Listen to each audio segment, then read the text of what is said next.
Welcome to the Primetime 585 podcast in studio. The best producer in the five. We got Julio. We also have a couple guests in studio.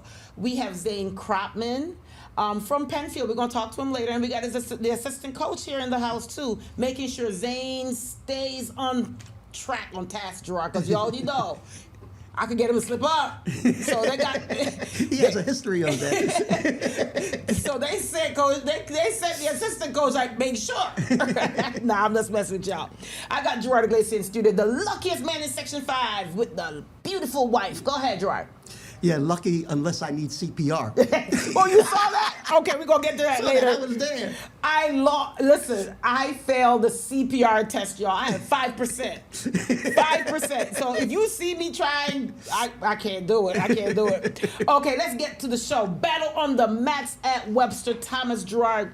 Let's talk about these girls. So we're going into sectionals right now this week. So Webster Thomas Titans hosted the battle on the mats. A lot of good teams right there. You know, you have the Canandaigua with the Victor, the East High School, Hilton, Schrader, HFL Aquinas, Spencerport, Avon. They were all there. But shout out to these girls. You know, we got to give our girls, our cheerleaders, some love, right? So, you know, game day cheer is a little bit different from competitive cheer. Right, you can't throw them up in the air and right. things like that. You can lift, but you can't throw. Right. And it's all about spirit. Talk about like the spirit that you see on the mat with these girls. Yeah, I mean, they give a lot of energy, and they feed off a lot of energy from the fans, too. Man, Gates Child Life fans, the best fans in Section 5 game day cheer. Yeah, for game day cheer. Yeah. And so there's a lot of energy, a lot of things. But the grand champions were Fairport. Fairport was just different. They were loud. They kept their energy up. But, you know, you're talking about going into sectionals, though, which is this week. You're talking about some of the top schools: Penfield, Hilton, Fairport, Victor. Look for this week to be, I don't know who's going to be crowned, Yeah, Arcadia, Athena, yeah. Rush Henrietta. So we're going into sections. So we want to give our game there cheer girls and boys some love. Shout out to Fairport. They were the grand champions. Now let's get into some volleyball, girls volleyball. Gerard, York versus Lions. Let's talk about it. Oh, that was a good one. York came in at 16-1 and the number 2 seed in Class C2, and York was 15-1 and number 1 in Class C. Right, York won the match 3-0, but all 3 sets, they were, could have gone either way. All 3 sets, 25-23. Wow. Yeah, in the second set, York trailed by 7, but they came back to win. They have a great setter in Madalena Balaciano. Good. I would have never figured that one out. So she's the only senior on the team, so they're going to be good for a while. She gets the ball to their York hitters, Bailey Orman, Fiona Grant, and Brianna Parsons. And also, I want to shout out the eighth grader, right? Jalen Kane. Yeah, she's real tough. Now, I want to shout out Janiyah Bell and Kiara Weber. Yeah. From Lions. From Lions. So, real quick about Janiyah. Janiyah just started playing volleyball, right? Like, she's only a 9th grader. Yeah. So, but she's a straich-up athlete. She just reminds me of like a Gavin White, could play everything. Play any and everything. Yeah. She's also starting track. So shout out to Lions. I mean, coming in was a battle between both these girls, but that was a good game. We also had boys volleyball. So let's get into the next segment. We had some boys volleyball. Brockport versus Churchville Chili. Woo! So let me first set this up.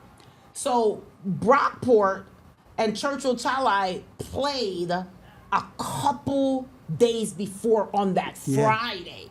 And now they're back at it on Monday. So go ahead and talk about that Brockport game. Now, these teams were evenly matched. I mean, Brockport's 14-6, Churchville's 13-4. Yep. But none of the 4 games, they're evenly matched, but none of the 4 games was close. The closest game was 25-18. 18, yeah. Yeah, but the 5th set, that 18-16 that went. Yeah, went into extra. 18-16, and Brockport came out on top on that. Now, for Brockport, Lucas Rogers was amazing. He had 24 kills this game, 15 digs, and 6 aces. Lincoln Daly is always going to be Lincoln Dalying, right? He is really good, powerful hitter. He had 17 kills and 26 digs. Aiden McDaniels had 7 kills, 6 blocks, and 6 aces. And Caleb Sheehan had 53 assists. That's crazy. Listen, he was out there working overtime like a Jamaican with 3 jobs, okay? Churchill Chalai was led by Will Sheba with 31 assists, 3 aces, 3 blocks. Riley Jusak with 9 kills and 2 blocks. Frank Siri, I like his game. He's very, very consistent. 8 kills, 5 digs, 2 blocks. Jason Small, huge, powerful hitter. Yeah. Anytime he was up front, something good happened. Always. Either hitting or, blocking shots or whatever. Well, congratulations. Look for these guys. It's going to be, I like it. See, volleyball sections is going to be lit. Because let me tell you, it's a lot of evenly matched teams in these classes. So shout out, Brockport did earn the win, and it was a fantastic game. Let's go into some girls semifinals, Class C2 soccer. The K's, Keshqua versus Kendall, and Bloomfield versus Byron Burgeon. Wow. So let's start with the Keshqua versus Kendall game, right? So Kendall's number 1. No, I know that it's not matching on our video is not matching right now, but we're gonna fix that in. We're gonna fix that in the post, right? So let's start off with so we know for a fact that Kendall and Keshqua are both teams that have a lot of talent. So let's talk about Kendall first. Well, they're number 1 in their class. Yep. C2. And Keshqua is number 4. And Kendall showed why they're number 1. Yeah. They earned a 3-0 win. Yeah. They were pretty much in control of this whole match. Kendall got a pair of goals by the girl with one of the coolest names in Section 5, Jersey Drake. Only an 8th grader. 8th grade. 2 She goals. had 2 goals Yep. and an assist. And So- she keeps herself together, so poised. yeah. As an 8th grader, yeah. Yeah, that's the thing about being so young. You don't know you're not supposed to do these kind of things. Right. But Riley Denning headed the ball and off, from a beautiful cross from Jersey. So Jersey was responsible for all 3 goals, right? Yeah. She had the assist and she had both goals. Yeah. So Kendall, but Keshqua, nothing to play with. They have some really good girls on that team.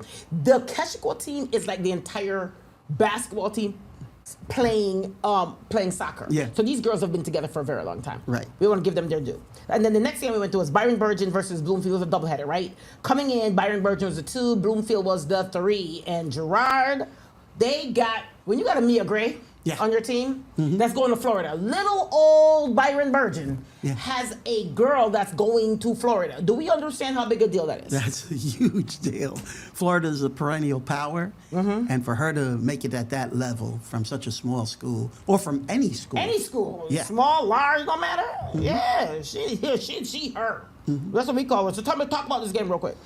Well, Byron got won 3-0. They got 2 goals from Mia Gray. The first was a left footer from 30 yards away. Man, she just put it perfectly into the corner of the net. And her second goal was a kickoff from a perfect corner kick. She had a nice kick. Yeah. A beautiful corner kick from Grace DeQuatro.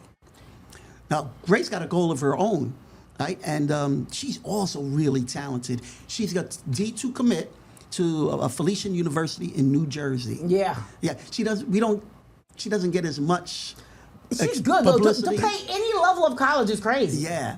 Let's but we're talk always about talking about Mia. Mia, but she's very good good too. on her own. Senior forward Elizabeth Starwick has skills, and she also put a lot of pressure on the Bloomfield defense. Senior captain Megan Jarkowicz, Yep. she anchored a solid defense that helped goalie Riley Birch earn the shutout. And at the finals, we're going to see number 1 Kendall versus number 2 Byron Burgeon Friday at Brockport at 5:45. Oh, Brockport High School. Yeah, not the Yeah, college. not Make the sure. college. So I'm the one that messed up. So I switched to girls soccer first because I think girls are queens and should go first. So I flipped it. So my producer Julio going to be real creative because we got to go to the boys soccer. So I know what you're gonna Miss say. Perfect made a mistake. I'm allowed 1 mistake in 53 years. Well, 2. I said I do. So now let's go back to some boys soccer, right? So I messed up because we gotta talk. And Julio is so good; he's gonna figure it out. So we gotta talk about this Williamson versus Sodas game and this Churchill Chalai versus Brockport game because Williamson Sodas game, Gerard. First of all, these guys are only like 10 minutes apart down the road. They are actual rivals, right? they went into overtime. No one scored. It was 0-0 in regular time. Then Joey Van Laurel with the overtime goal to send Williamson into the sectional finals, right? So the Churchill Chili, Churchill Chili boys versus Brockport. This is a semifinal game. They shut them out 6-0, and Brockport is good. Yeah.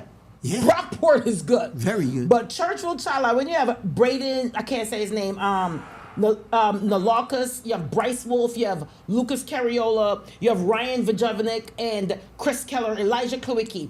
They're just stacked at Churchville, right? Yeah. Stacked at Churchville. They got the 6-0 shutout in a semifinal game. So we want to make sure that we shout them out because they will play.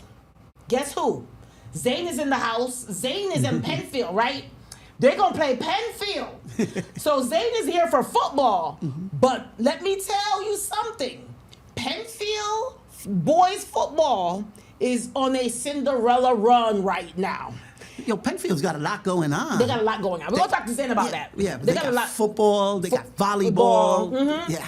And their girls just lost last night in the semifinals, right? Okay. So they got a lot going on. But the boys soccer team, they are a Cinderella run, and it's very dangerous to have a team that's on a Cinderella run to play against. I'm just letting you know. So look out, Churchill Chili. Zane is going to tell you, his boys at Penfield, they're coming for y'all next now. They're coming for you next.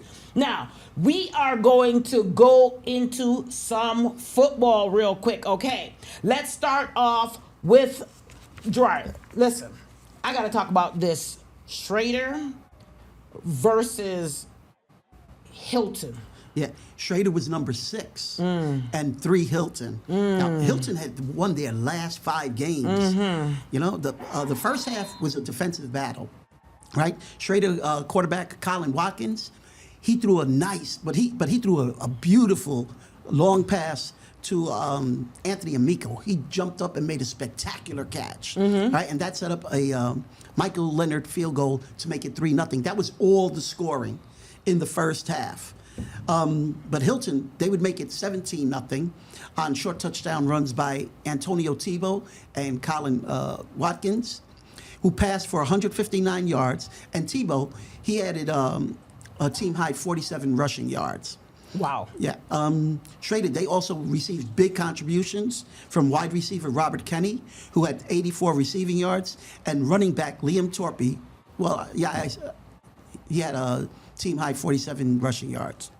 So, Gerard, so if you had to pick today, right, who you got winning this whole thing in that class?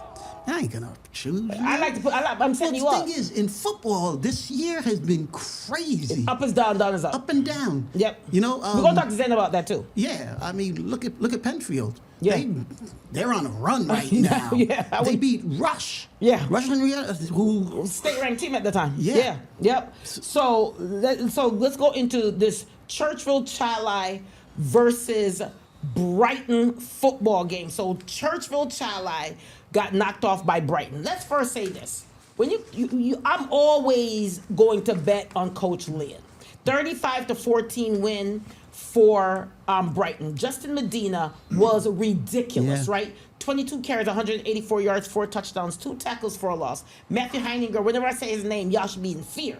3 carries, 55 yards, a touchdown, 2 receptions, 25 yards, 5 tackles, 2 of those for a loss. Amari Snowden, 6 tackles, 2 tackles for a loss. McDermott with 5 tackles. Zamir Toots with 8 tackles.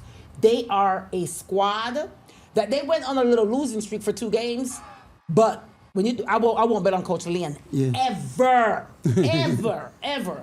And then the Victor Thomas game now. So I want to talk about this real quick. So Victor walked into Webster Thomas's home field and upset them. Yeah. Everybody was talking about Thomas, right? Thomas, they're good. They only had 1 loss. But when I think, for me, Victor's like this. We ain't got nothing to lose. They ain't got nothing to lose. So that's what they were thinking. They ain't got nothing to lose. And that's what you saw happen. Victor Thomas weren't ready for Victor. Victor's defense was so good that Thomas they struggled. So when you have a team like Victor that was losing, and then they start winning, I just think at this point, Victor said, we're going to put it all on the line. We ain't got nothing to lose. So look for sectionals right now to be really, really, really interesting. That's all I'm going to say. All right, so Eastridge versus Gates real quick. So for Eastridge versus Gates, Kamari Hayes, Eastridge got the 28-19 win over Gates. I want to shout out Gates real quick. Yeah. Let me shout out Gates. Gates was 0-8 last year. And they came back and ended up winning I went 50%, 50% this year. So they're they finished the season 4-4. So let me first say that. Coach Andre Fontenette, yeah. he made them, he really believed in those guys. So we got to acknowledge that. Eastridge 28-19 win. Coach Vic, man, listen, Kamari Hayes had 26 carries, 185 rushing yards, 3 touchdowns, and 8 tackles. Justin Weathers had 4 catches, 92 yards, a touchdown, 2 tackles, 1 interception, a punt return, and he filled up the stat sheet for Eastridge. And Troy Calkins with 3 catches, 79 yards, 11 tackles, 2 of those for a loss, 2 punt returns, and they got the win. They move on. They're playing East Right. Before we bring Zane in, because we're going to bring Zane in now, right? East is playing Eastridge. Talk about that. Let's talk about that. What did they win the first? They met 7-0. the first game. It was 7-0. 7-0 the first time they played. Yep. Yeah. Eastridge got the win over East. Yeah. 7-0. But these are 2 totally different That's teams what I'm than gonna they say. were from week 1. I was going to say the same thing. Yeah. It is not the same team. So, who's going to knock off who? But believe it. So now Eastridge is going in with a confidence like, we beat them before. Yeah. East is going with like, y'all ain't going to beat us again. Yeah. That's what you're going to see. We're going to bring in Zane Cropman from Penfield running back. And also, he's also a wrestler, Gerard. So Zane, welcome to the Primetime 585 podcast. I think you're underselling him as a wrestler. I got this. We're going to talk about both of the hats that Zane wears. So Zane, we are in football season, but I'm going to be controversial to start off. Football or wrestling? Go. That's honestly, I enjoy football more just because it is a team sport, but it's more of an individual sport. And all my best friends, I'm really close to all my coaches in football. I love everything about it. The atmosphere is great, just the fans, everything. It's But you're a state champion in wrestling, right? Yeah. So what will you go to college for? Well, I'm planning to wrestle in college. That's what I have a couple visits lined up for wrestling. So that's my goal to wrestle in college. Do you want to share those schools or? Yeah, that's fine. I have a visit to go to Cornell. in Smart November. too. And then We got Cornell brains. Okay, go ahead. NC State and Cornell are my top Wow. schools right now. Yeah. Okay, That's so he great. got Cornell brains. He ain't got your brains, Gerard. He got some Cornell brains over there. They ain't playing with y'all. Yeah, she's absolutely right because I did say, "Will you marry me?" That's true. That's true. Zane, I gotta ask. Did you guys see yourself in this position? I mean, you guys came out of nowhere. I know this sounds like this Primetime necessarily came out of nowhere. We know we're gonna be here, but y'all feel like y'all came out of nowhere because now you guys are like the hunted. Yeah, because you started off, not so great. Yeah. It's not. I don't think we came out of nowhere. I feel like we're the best team around, and Okay. our teams we're really close together. Like we're all friends, so we work. Chemistry's really high, and we just we want to win. So that's our main goal, and that's always been. We just had to put it together, and we're starting to do that. So you guys started to figure it out probably the third week, it seems like, right? Like that third, fourth week, you guys started figuring it out. When it starts clicking like that on a team, does it change the climate of the team when it starts clicking? Because obviously winning matters. Yeah. Practice has just been awesome. We've pulled up a lot of JV kids to help us practice and just get like a really good game look for the teams we're playing. And I think it's just been really like a perfect setting for us, and it's bringing our team really close together. So it's a huge part of it. Yeah, I mean, and you've been a huge part of their success. I mean, he's a beast at running back. Somebody told me that the other team was sending 5 and 6 guys to tackle him, and they still couldn't do that. It's an inside joke between us and Zane. Just somebody told us that. But it's an inside joke. Zane's like, I can't go nowhere with these people. I don't like them no more. And so I always thought, so Zane, you're very spirited on the football field. So you're very passionate. Obviously, you're a winner. So you're a winner at wrestling. So I think that's a mentality that you have. You obviously you put a lot of time in. Talk about when you are in season, because you're in season back to back, right? You're in season at football, and then you're going right into wrestling. Talk about that transition. People might think it's like a hard transition, but it's not, because like football and wrestling, they're the two hardest sports, I think, and they prepare you just for like your life in general. Like you play with the best people, your friends, your coaches, like they're just helping you and they're setting you up for success. But it's honestly, I like the transition because it's the two things I love the most. So it's just a thing that I get to really enjoy. Now, you're an Ivy League student, thinking of going to Cornell possibly. How do you balance your schedule? Grades and practice and all that. Well, honestly, go to school. It's like 6-hour day, 7-hour day, and then we have practice right after. And then I'll get home, study what I need to, do the homework. Sometimes I get off task and don't do the homework, but usually I do. Hopefully. But, yeah, it's. I just have a lot of people helping me, like my teachers. My siblings help me a lot because I have 6 siblings. So. Oh, wow. Oh, where are you in the 6 sibling? Like, where are you? Middle? Second youngest. Oh, you're the Yeah. Is there a girl after Yeah, your? I have a younger sister and an older sister. Okay. Oh, listen, that poor girl. She can't have no boyfriends. Okay. They're like, oh, who's your brother? Oh, hell no. Okay, we cannot mess up. So does your sister, does she play any sports at Penfield? Is she at Penfield? No, she used to. She used to wrestle, but she's actually, she likes to draw and stuff, so she's an artist. Okay. So I have another question. I'm going to stem on that. So with 6 kids in the house, do y'all, are you the only wrestler? No. You're a wrestling family, right? Yeah. So that's typically, so who wrestled? Your dad wrestled? Yeah, my dad wrestled, and then all my brothers wrestled, which they were all pretty good. They still beat up on me. I was going to ask They that. made me a lot better, so. So I was going to ask that. So what's the age group with the older brothers? Like, what are the age groups? They're in their 20s, so one's 29 or 28, one's 27, and then the other 2 are 24 and 22. So with somebody like you, you're kind of like the baby of the boys, Yeah. right? So they weren't letting you win when you were younger, right? That you had to earn. Yeah, I can see that. Oh, yeah. But the reason I asked Gerard, what do we realize that wrestling more than anything else? Their fathers Yep. all wrestled. Every single one of them, their father. That's why I said, who wrestled? Because it's generally typically that. And I like the fact that, listen, I mean, it's a tradition. So for your brothers, right? So now can you beat any of them up now? No. Older brother syndrome, they're really good too, so it's They're still in shape? Yeah. Oh, yeah. Oh, yeah? Okay, so the Cropman got a crop of wrestlers over there. So Penfield football so first of all, you want to shout out your soccer team? Y'all y'all on a Cinderella run. Yeah, So yeah. It must be great having that, right? An atmosphere in your school where you guys are in a part of a winning program. Yeah, just like our whole school, everybody's happy. It's awesome. This is the best time of the year, 100%. Especially because I feel like Penfield, there's obviously like Pittsford's looked at, Victor, like they're all looked at as better than us, but I feel like this is just, I don't know. All of our teams are really close together. Even soccer, like I have a lot of friends on that team, but they always help each other and they're always studying soccer, just everything. Well, I love it. But I want to say, what I really liked about you is when we interviewed you, you made sure that everybody on your team, you pulled out lineman after lineman, those guys who are opening the holes for you.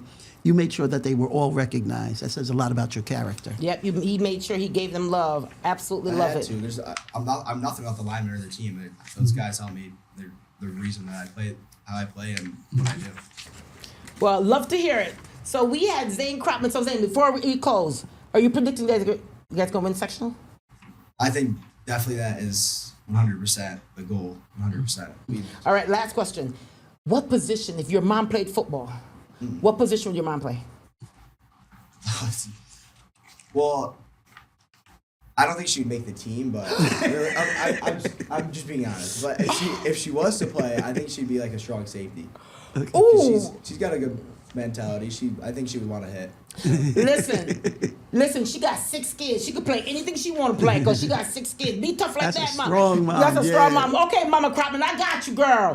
All right, Gerard, we got to get right into Gerard's pick. Thank you, Zane, from Penfield. Go ahead, Gerard. Gerard's pick. Yeah, we try to see everybody, especially all the good teams, but we have not, gotten out to East Rochester. Though that's my pick, the East Rochester boys soccer team. I mean, they're on a roll. They're undefeated. One of only 4 teams undefeated in Section 5 football. Soccer. Judah Tanner, he has 19 goals and 11 assists so Wow. far, including a goal last night. To advance to the finals. Yeah. All right.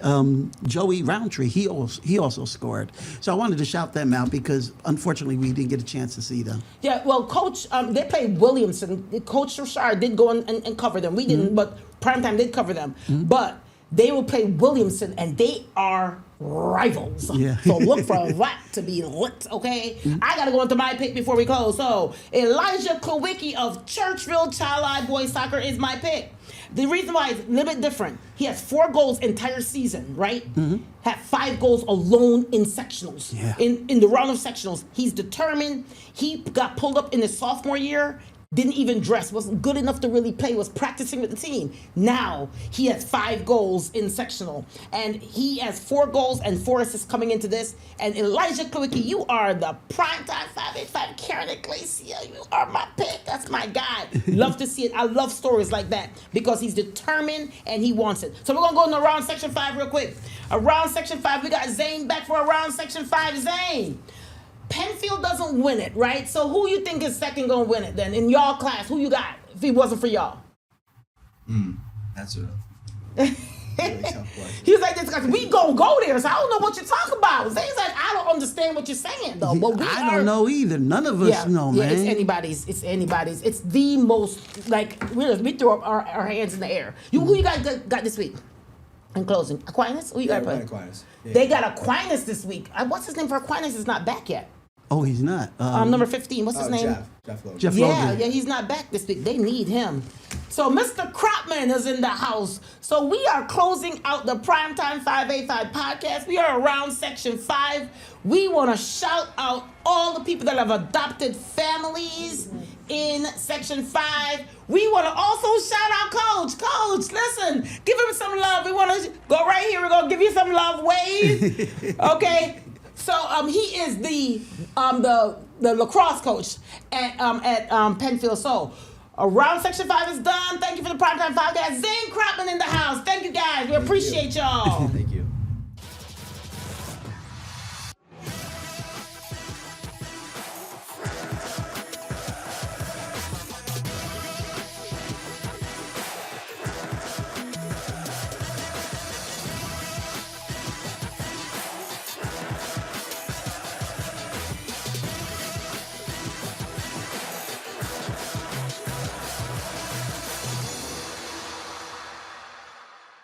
Get the Rochester First streaming app today for everything you love from News 8 on demand, plus exclusive shows you won't see anywhere else. Search ROC and download for free on Roku, Amazon Fire, and Apple TV.